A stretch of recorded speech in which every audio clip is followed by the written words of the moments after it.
నమస్కారం, వార్తలకు స్వాగతం. ముందుగా ముఖ్యాంశాలు. సోషల్ మీడియా వారియర్స్ తో సీఎం జగన్ ముఖాముఖి, పలు అంశాలపై వివరణ.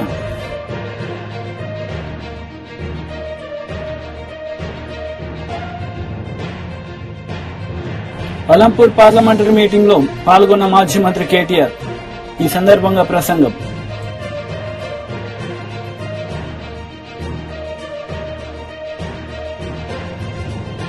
గజపతి నగరం నియోజకవర్గం ఆడబిడ్డలతో టీడీపీ అధినేత నారా చంద్రబాబు నాయుడు ముఖాముఖి, పలు అంశాలపై వివరణ.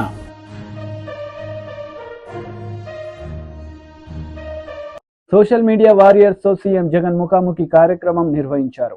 ఈ సందర్భంగా వారితో ఆయన మాట్లాడారు. యూట్యూబ్ నెట్వర్క్ ద్వారా కనెక్ట్ అయి ఉన్న వాళ్ళందరికీ కూడా, ఇక్కడికి రాలేకపోయినా కూడా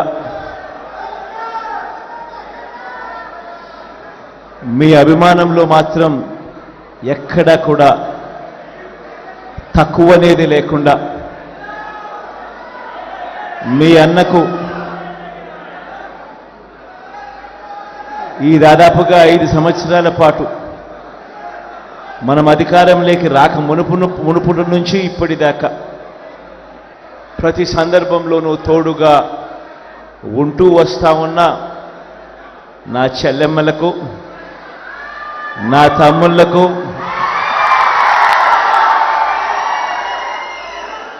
కొంతమంది నా అన్నలకు కూడా, మీ అందరికీ కూడా మీ జగన్, మీ అన్న, మీ తమ్ముడు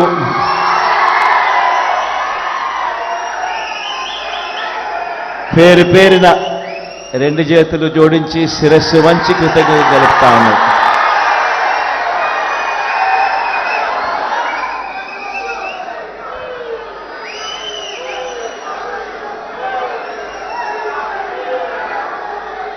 ఈరోజు ఇక్కడ మనమంతా కూడా ఏకమయ్యం.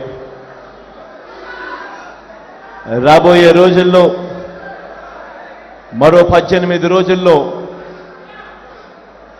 జరగబోతా ఉన్న ఎన్నికల కురుక్షేత్రంలో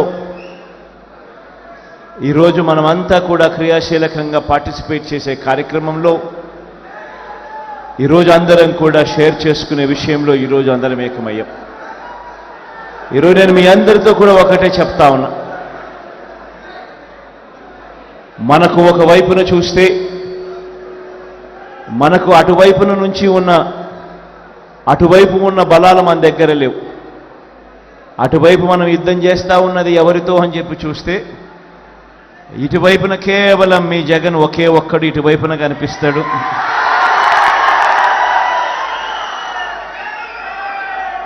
కానీ అటువైపున చూస్తే చాలా గంభీరంగా కనిపిస్తూ ఉంటుంది. వాళ్ళ కూటమిలో వాళ్ళను చూస్తూ ఉన్నప్పుడు ఒక్క జగన్ మీద ఒక చంద్రబాబు, ఒక దత్తపుత్రుడు, ఒక ఈనాడు, ఒక ఆంధ్రజ్యోతి, ఒక TV5, వీళ్ళందరూ సరిపోరన్నట్టుగా ఒక బీజేపీ, ఒక కాంగ్రెస్, వీళ్ళందరే కాకుండా మనం యుద్ధం చేస్తూ ఉన్నది ఎవరితో అనంటే వీళ్ళ కుట్రలతో చేస్తూ ఉన్నాం, వీళ్ళ కుతంత్రాలతో యుద్ధం చేస్తూ ఉన్నాం, వీళ్ళ అబద్ధాలతో యుద్ధం చేస్తూ ఉన్నాం, వీళ్ళ మోసాలతో యుద్ధం చేస్తూ ఉన్నాం. ఈ మధ్యకాలంలో అయితే వాళ్ళ ఉక్రోషం ఏ స్థాయిలోకి వెళ్ళిపోయింది అనంటే చివరికి సోషల్ మీడియాలో మీ జగన్కు అంటే వాళ్ళ అన్నకు తాను సపోర్ట్ చేసింది అని, ఆ సపోర్ట్ కూడా పాపం తాను ఎందుకు చేసింది అనంటే తాను జగనన్న చేసిన మంచితో తాను కూడా బాగుపడిందని, జగనన్న వల్ల తనకు ఇల్లు వచ్చిందని, ఇంటి స్థలం వచ్చిందని, మిగిలిన పథకాలు కూడా జగనన్న వల్ల వచ్చాయని తన సంతోషాన్ని తాను సోషల్ మీడియాలో పాలు పంచుకుంటే గజపతి నగరం నియోజకవర్గం ఆడబిడ్డలతో టీడీపీ అధినేత నారా చంద్రబాబు నాయుడు ముఖాముఖి కార్యక్రమం నిర్వహించారు. ఈ సందర్భంగా పలు అంశాలపై ఆయన మాట్లాడారు. ప్రోత్సహించాం. మీరు చాలా వస్తువులు తయారు చేసేవారు. కొంతమంది ఆడబిడ్డలు మలేషియా పంపించాం, ప్రపంచం మొత్తం పంపించాం. మీరు తయారు చేసిన వస్తువులు విదేశాల్లో కూడా అమ్మించిన సందర్భం ఉంది. దాన్ని ఇప్పుడు కూడా డాక్రా బజార్లో పెట్టాం. ఇవన్నీ కూడా చేశాం. నేను ఆ విషయం కూడా మీకు ఒకసారి చెప్తాను. ఉచితంగా ఇంకొక పక్క నేను చెప్పాను, ఎప్పుడో దీపం పెట్టి ఉచిత గ్యాస్ సిలిండర్ ఇచ్చాను. ఆ రోజు ఇచ్చిన తర్వాత రేట్లు పెరిగాయి, నిత్యావసర వస్తువులు పెరిగాయి, గ్యాస్ రేట్లు పెరిగాయి. ఇప్పుడు వాడమే మానేసే పరిస్థితికి వచ్చారు. అందుకే మీ అందరికీ హామీ ఇస్తున్నా, 3 గ్యాస్ సిలిండర్లు ప్రతి సంవత్సరం ఉచితంగా మీకు ఇస్తా. మళ్లీ మీ ఖర్చులు తగ్గిస్తాం, మిమ్మల్ని ఆదుకుంటామని చెప్పి కూడా నేను మీకు తెలియజేస్తున్నాను. ఏమమ్మా నీళ్లు వస్తున్నాయా మీ ఇంటికి అని అడుగుతున్నా. నాగరిక ప్రపంచంలో ఉన్న అందరికీ సెల్ ఫోన్లు ఉన్నాయా లేదా? అందరికీ సెల్ ఫోన్లు ఉన్నాయి, కానీ మంచినీళ్లు మాత్రం రావు. ఇదేం ప్రభుత్వం నాకు అర్థం కాలేదు. అందుకే హామీ ఇస్తున్నా, ప్రతి ఒక్క ఇంటికి ప్రొటెక్టెడ్ వాటర్ స్కీమ్ ద్వారా, ట్యాప్ ద్వారా మీ ఇంటికి నీళ్లు ఇచ్చే బాధ్యత మాది.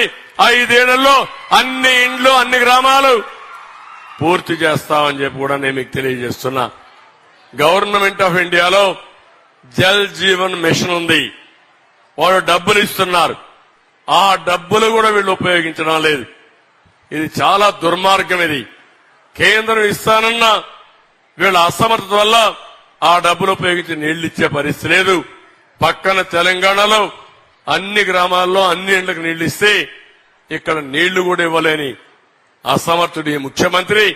నీళ్లు ఇవ్వలేడు గాని మీ ఇంటికి డోర్ డెలివరీ ఉంది. మద్యం ఉందా లేదా అని అడుగుతున్నా మిమ్మల్ని. ఎవరు కావాలన్నా మద్యం మీ ఇంటికి పంపిస్తున్నాడు. గంజాయి మాత్రం దొరుకుతుంది, మంచినీళ్ళు దొరికే పరిస్థితి లేదు. అందుకే ఒకే ఒక విషయం మీకు చెప్తున్నా. నా ఆలోచన, నా ఆశయం ఎన్టీ రామారావు గారు ఎప్పుడో చెప్పారు, పేదరికం లేని సమాజాన్ని చూడాలనేది ఎన్టీ రామారావు గారి ఆశయం. నేను అందుకే హామీ ఇస్తున్నా, ఈ రోజు నుంచి నేను ఏ పని చేసినా ఈ పేదవాళ్ల దృష్టిలో పెట్టుకునే పని చేస్తా. మీకు అది కూడా కొంతమందికి అనుమానం రావచ్చు, ఎట్లా చేస్తారని కూడా. మీరు కొన్ని విషయాలు మీరు గుర్తుపెట్టుకోవాలి. 25 ఏళ్లు 30 ఏళ్లకు మునిపైతే, నేను చిన్నప్పుడైతే మా ఊర్లో కరెంటు కూడా ఉండేది కాదు. నేను ఎలిమెంటరీ స్కూల్ ఉన్నప్పుడు అప్పుడప్పుడే కరెంటు వచ్చింది. తర్వాత నేను ముఖ్యమంత్రి అయిన తర్వాత కరెంటు కూడా సరిగా వచ్చేది కాదు. అప్పుడే నేను సంస్కరణ తీసుకొచ్చాను. చాలా మంది నన్ను వ్యతిరేకించారు. అవి తీసుకొచ్చిన తర్వాత ఎక్కడా కరెంటు కొరత లేకుండా చేసిన పార్టీ తెలుగుదేశం పార్టీ. జవాబుదారీతనం తీసుకొచ్చిన పార్టీ తెలుగుదేశం పార్టీ. ఈ రోజు మీరు చూస్తే మీ ఇంటి మీద మీరు సోలార్ ప్యానెల్స్ పెట్టుకుని మీకు కావలసిన కరెంటు మీ ఇంటి దగ్గరనే ఉత్పత్తి చేసుకునే పరిస్థితికి వచ్చాం. ఇది గాని చేసుకుంటే మీకు అవసరమైతే కరెంటు మీరే ఉత్పత్తి చేసుకుంటారు, మీ ఇంటికి మీరే వాడుకుంటారు.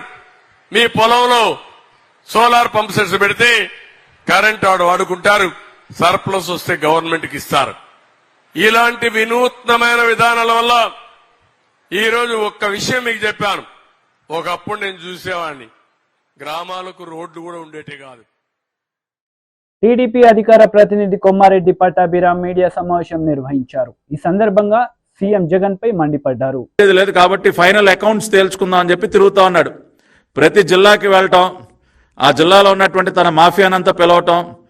ఏంటా బ్రదర్ చెప్పు, ఏంటి లెక్క చెప్పు, ఏంటి ఇసుక లెక్క ఎంత, 5 సంవత్సరాలు ఇదిగో ఇంత దోచావు, నా తాడేపల్లి కొంపకి ఇంత పంపించావు, ఇంకెంత పెండింగ్ ఉంది, ఎప్పుడు ఇస్తావు, ఇంక ఫైనల్ ఇంక లేదు, అకౌంట్ సెటిల్మెంటే. ఎందుకంటే మన అకౌంట్ సెటిల్ చేస్తా ఉన్నారు ఇక్కడ ప్రజలందరూ. కాబట్టి మనం కూడా మన అకౌంట్ సెటిల్ చేసుకోవాలి కదా.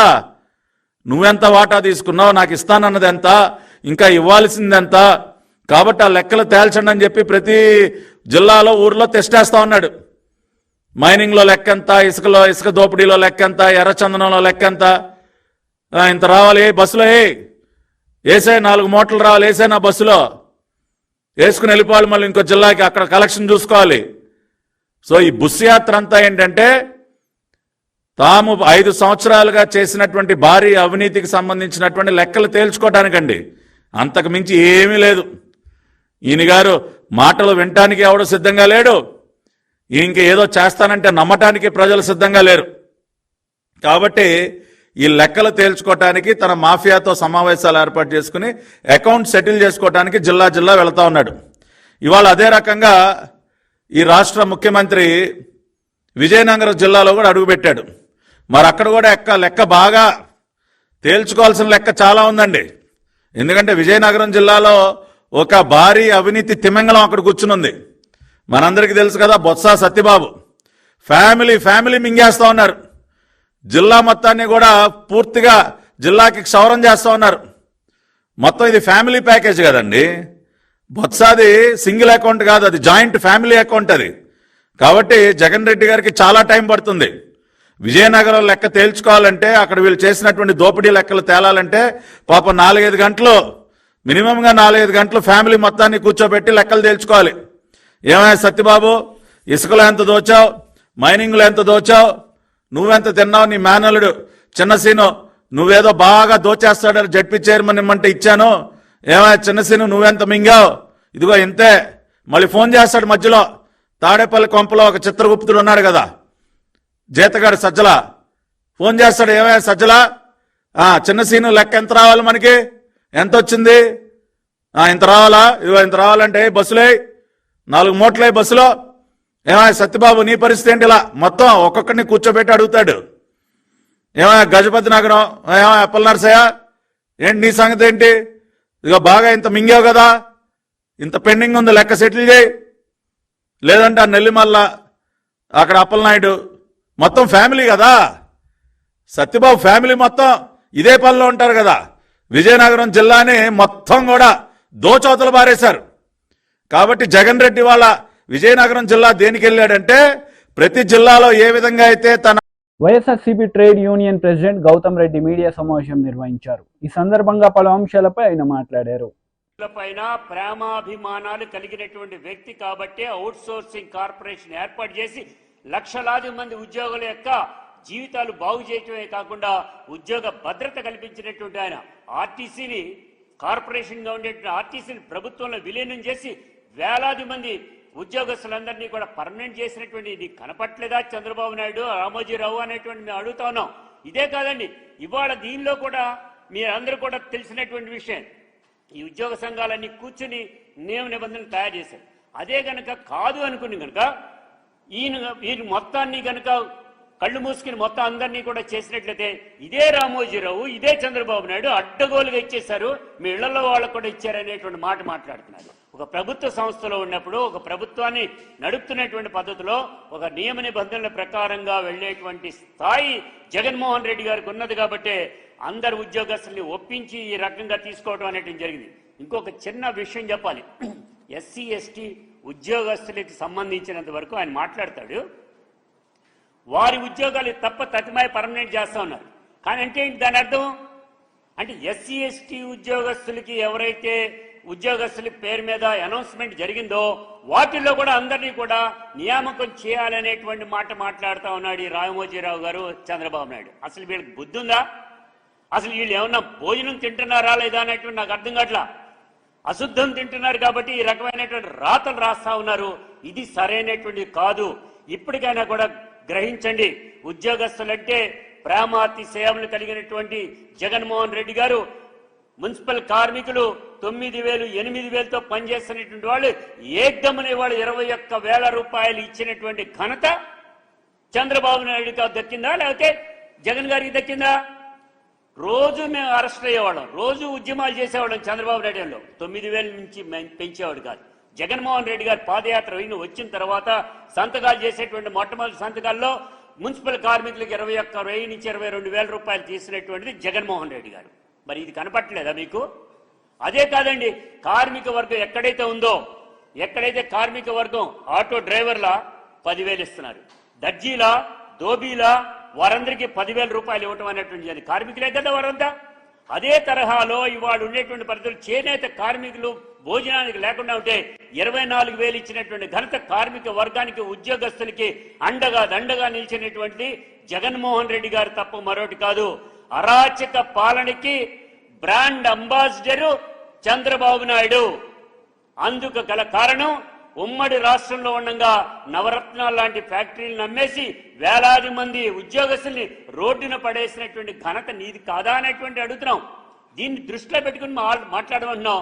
అంతేగాని ఈ రకమైనటువంటి తప్పుడు వార్తలు రాసి ప్రజల్ని ఏదో మభ్య పెడదాం అనేటువంటి చూస్తే ఏ ఒక్కడు నమ్మరు. ఉద్యోగస్తులు హ్యాపీగా. మహిళా కమిషన్ మాజీ చైర్పర్సన్ వాసిరెడ్డి పద్మ మీడియా సమావేశం నిర్వహించారు. ఈ సందర్భంగా టీడీపీ నేతలపై ఆమె మండిపడ్డారు.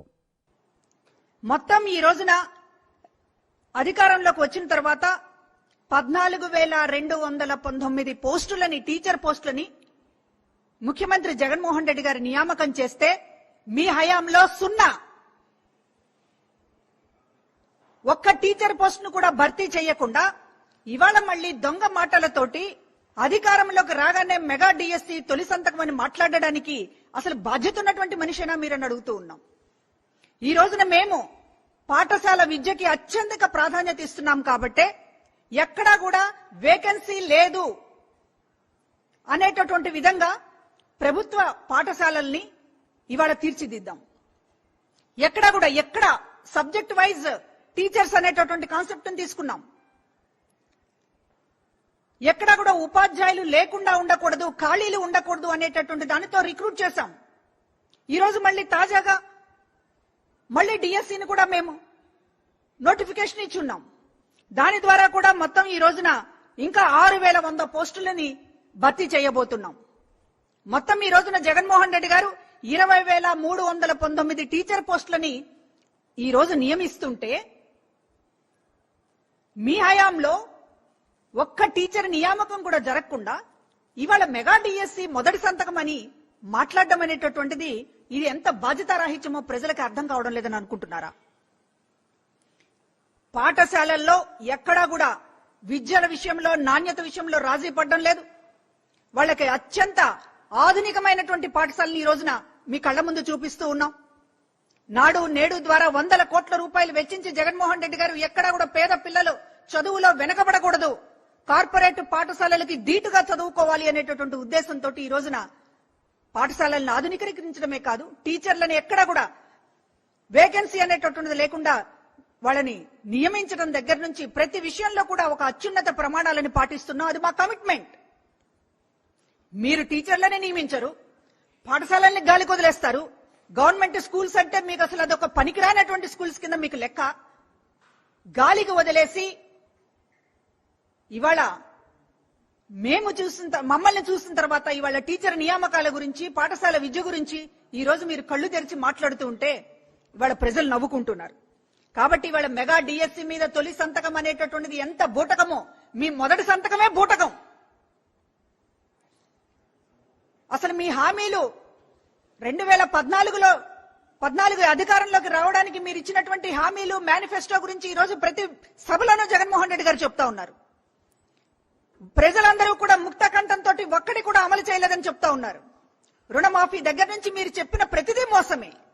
మళ్ళా ఈ రోజు 2024లో అధికారంలోకి వస్తే మొదటి సంతకం మెగా డిఎస్సి అని మాట్లాడుతున్నారంటే మీ మొదటి సంతకమే పెద్ద దగ.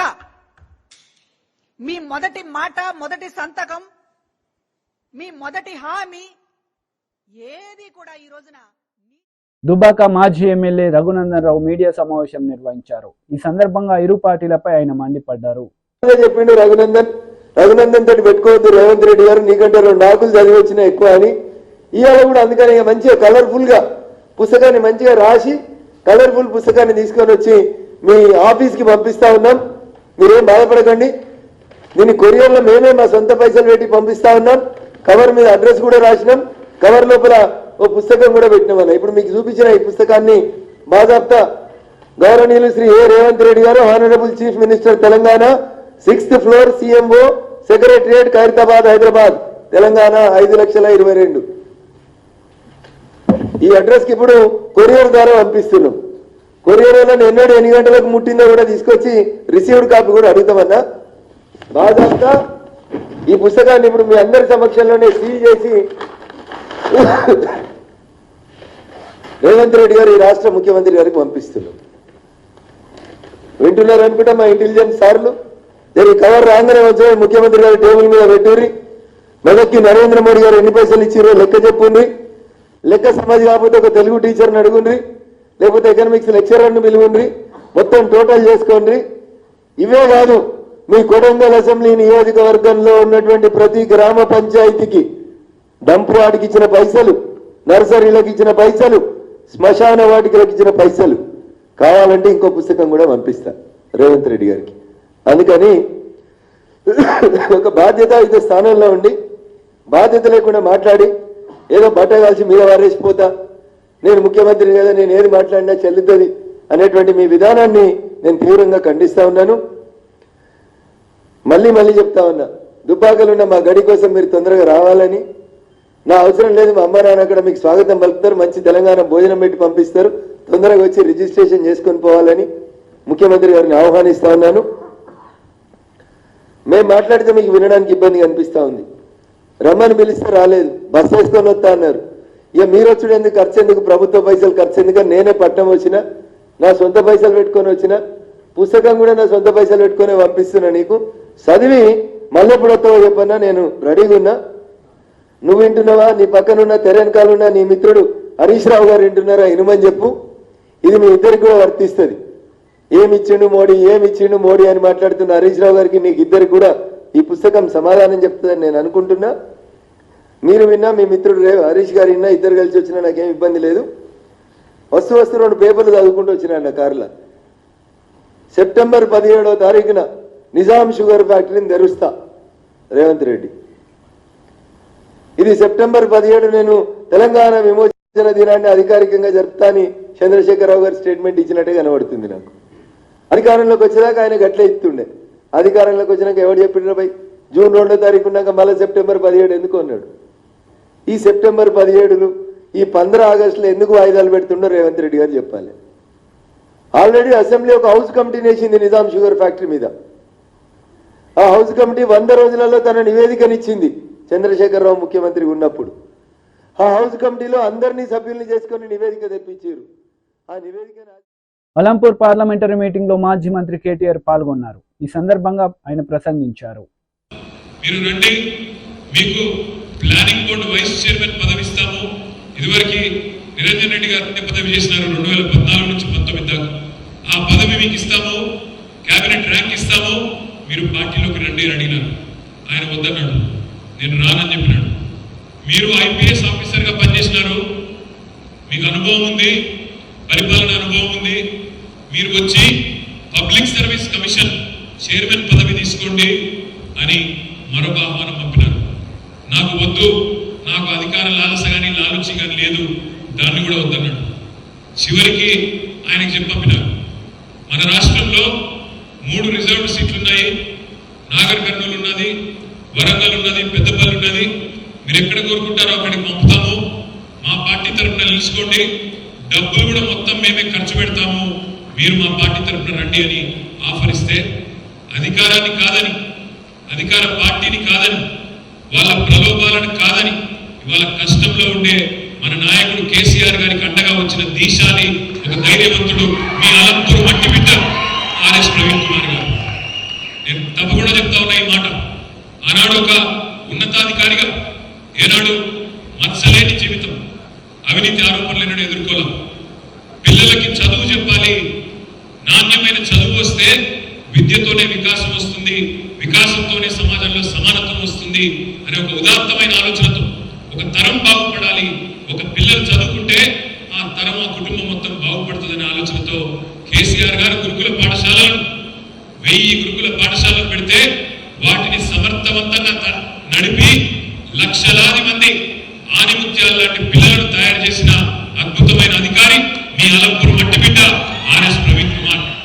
వాళ్ళ అధికారిగా ఉన్నప్పుడే ఇంత మంచి పనులు చేయగలిగితే ప్రవీణ్ కుమార్ గారు, రేపు మీరు పార్లమెంట్ సభ్యుడిగా గెలిపిస్తే ఎన్ని అద్భుతాలు ఢిల్లీ వేదికగా చేస్తాడు మన కోసం, మన నాగర్ కర్నూలు పార్లమెంట్ కోసం ఒక్కసారి ఆలోచించమని చెప్పి నేను కోరుతా ఉన్నాను. దయచేసి ఇప్పుడే అన్న వెంకటరామరెడ్డి అన్నారు, అలంపూర్ అనేది ముఖ్యమైన కొన్ని పనులు మిగిలి ఉన్నాయి, అవి చేయాలా. అందులో ముఖ్యంగా ఈ రాయచూరు పోయే రోడ్ ఏదైతే ఉన్నదో దీన్ని జాతీయ రహదారిగా చేయాలనే మాట వెంకటరామరెడ్డి అని చెప్తా ఉండే. నేను ప్రవీణ్ గారిని కోరుతా ఉన్నా, సోదరుడు వెంకటరామరెడ్డి గారు విశేషమైన రాజకీయ అనుభవం, విశేషమైన ప్రజాభిమానం కలిగిన నాయకుడు. అదేవిధంగా తమ్ముడు విజయ్ కూడా చక్కగా ఈ మధ్యనే ఎమ్మెల్యేగా గెలిచి యువకుడుగా ఉత్సాహవంతుడుగా ప్రజల్లో ఉంటున్న నాయకుడు. వారితో కలిసి గట్టిగా మీరు కూడా అలంపూర్కు బ్రహ్మాండమైన సేవలు అందించాలని చెప్పి మనస్ఫూర్తిగా పార్లమెంట్ సభ్యుడిగా గెలిచిన తర్వాత ఈ పనులు చేసి పెట్టాలని చెప్పి కూడా ప్రవీణ్ అన్నను నేను విజ్ఞప్తి చేస్తా ఉన్నాను. ఇంకొక మాట కూడా నేను కోరుతా ఉన్నాను. ఇవాళ ప్రవీణ్ కుమార్ గారు పార్లమెంట్ సభ్యుడిగా గెలుస్తారు అనే టాకు మనం అభ్యర్థిగా డిక్లేర్ చేసినట్టు నుంచి అయింది. నేను ఇంకొక మాట కూడా చెప్తా ఉన్నాను ఈ సందర్భంగా. గతంలో ఈ నెల 24వ తేదీన బీజేపీ, టీడీపీ, జనసేన ఉమ్మడి అనకాపల్లి ఎంపీ అభ్యర్థిగా నామినేషన్ వేయనున్నట్లు సీఎం రమేష్ చెప్పారు. అనకాపల్లిలో ఆయన మీడియాతో మాట్లాడారు. ఒకసారి అందరికి కూడా మరొకసారి నేను విన్నవించుకుంటున్నాను. అందరూ కూడా భారీగా ర్యాలీలో రావాలని చెప్పేసి తెలియజేస్తున్నాను. రూటు ఎలా వెళ్తుంది? ముఖ్యమంత్రి సిద్ధం సభలో లోకల్ ఎమ్మెల్యేని మాట్లాడించినాడు, క్యాండిడేట్ని, లోకల్ ఎమ్మెల్యే అభ్యర్థిని మాట్లాడించాడు. ఇక్కడ అనకాపల్లి అభ్యర్థిని. ఆయన అనకాపల్లి పార్లమెంట్ కాదా అంటే ఇంకా కూడా వారి మనసులో ఇక్కడికి ఇంకొకరిని ఎవరన్నా తీసుకురావాలా, 25వ తారీఖు రేపటి వరకు టైం ఉంది కదా అని ఏమన్నా ఆలోచన ఉందా? లేదు, నువ్వు మాట్లాడితే నీ ఒరిజినాలిటీ బయటపడుతుంది, పబ్లిక్ చూస్తారని చెప్పేసి నిజంగా మాట్లాడినే లేదా? ఈ రెండింటికి సమాధానం చెప్తే సార్. నేను మిమ్మల్ని నమస్కరించి అడుగుతున్నా, వైఎస్ఆర్ కాంగ్రెస్ పార్టీ, మీరు 7 మంది ముత్తాల నాయుడు మీడియా వాళ్ళు, అనకాపల్లి మీడియా వాళ్ళు ఎక్కడ ప్లేస్ ఫిక్స్ చేస్తే, ఏ టైం ఫిక్స్ చేస్తే, ఏ రోజు ఫిక్స్ చేస్తే ఆ రోజు నేను అందుబాటులో ఉంటా, వస్తాను. అసలు ఇక్కడ ఏం సమస్యలు ఉన్నాయి అనే అవగాహన మీరు టైం కావాలంటే 4 రోజులు తీసుకొని రండి. మీరు ఏం చేస్తారు ఎంపీ అయితే, నేను ఎంపీ అయితే ఏం చేస్తాను అన్నది మీడియా సమక్షంలో మాట్లాడుకుందాం. ఇంకా నువ్వు చెప్పావు డేటా, ఇక్కడ మండలాలు తెలియదు, ఊర్లు తెలియదు అని, అది కూడా మాట్లాడుకుందాం. నాకు తెలిసిన సబ్జెక్టు ఎక్కువ నాకు తెలుసా, సబ్జెక్ట్ వైజ్ నీకు తెలుసా, మీడియా సమక్షంలోనే మాట్లాడుకుందాం. ఇదంతా కూడా అనకాపల్లి ప్రజలు కూడా చూడాలి. మనం యూట్యూబ్లో అందరికీ ఇచ్చేస్తాం, అందరికీ ఫోన్లు ఉన్నాయి, ఇప్పుడు ఇచ్చేస్తాం. కాబట్టి మీడియా వారు దయచేసి మీరు మీడియేట్ చేసి దీన్ని ఫిక్స్ చేస్తే బాగుంటుందని చెప్పేసి తెలియజేస్తున్నా. అలా మీడియా మిత్రులు అందరూ కూడా పాల్గొని ఈ సభను మొత్తం అందరికి కూడా కాన్స్టిట్యున్సీ ప్రజలకు, ఈ రాష్ట్ర ప్రజలకు కూడా, ఎందుకంటే రాజ్నాథ్ సింగ్ గారు అంత పెద్ద గొప్ప వ్యక్తి వస్తున్నాడు మన నామినేషన్ సందర్భంగా. దాని తర్వాత భారీ ర్యాలీ, భారీ బహిరంగ సభ, ఇవి మీరు కూడా అంతా కవర్ చేసి ఈ అనకాపల్లి ప్రజలకి, ఆంధ్రప్రదేశ్ ప్రజలకు పోవాలి. కొంతమంది నేషనల్ మీడియా కూడా వస్తున్నారు.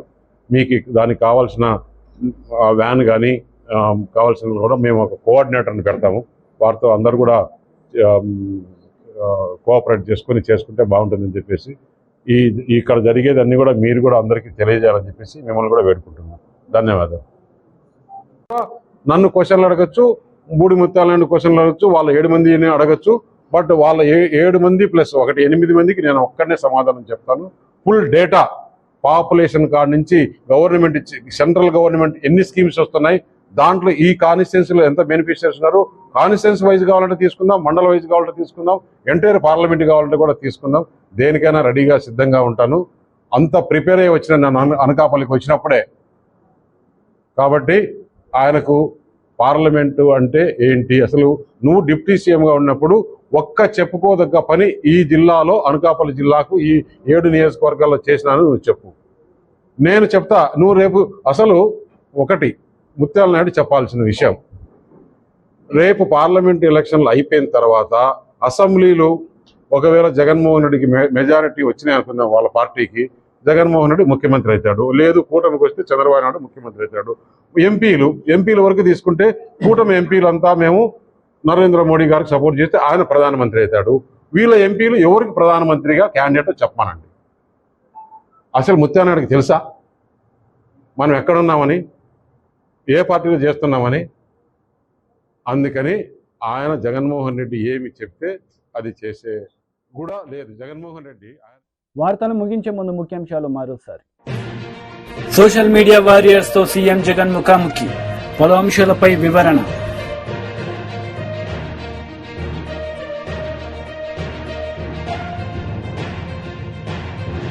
అలంపూర్ పార్లమెంటరీ మీటింగ్ లో పాల్గొన్న మాజీ మంత్రి కేటీఆర్. ఈ సందర్భంగా ప్రసంగం.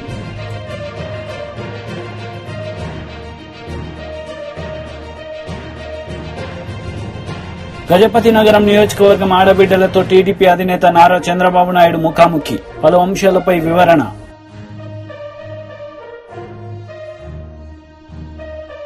ఈ వార్తలు ఇంతటితో సమాప్తం. తిరిగి ప్రసారమయ్యే వార్తల్లో మళ్ళీ కలుద్దాం. అంతవరకు సెలవు. నమస్తే.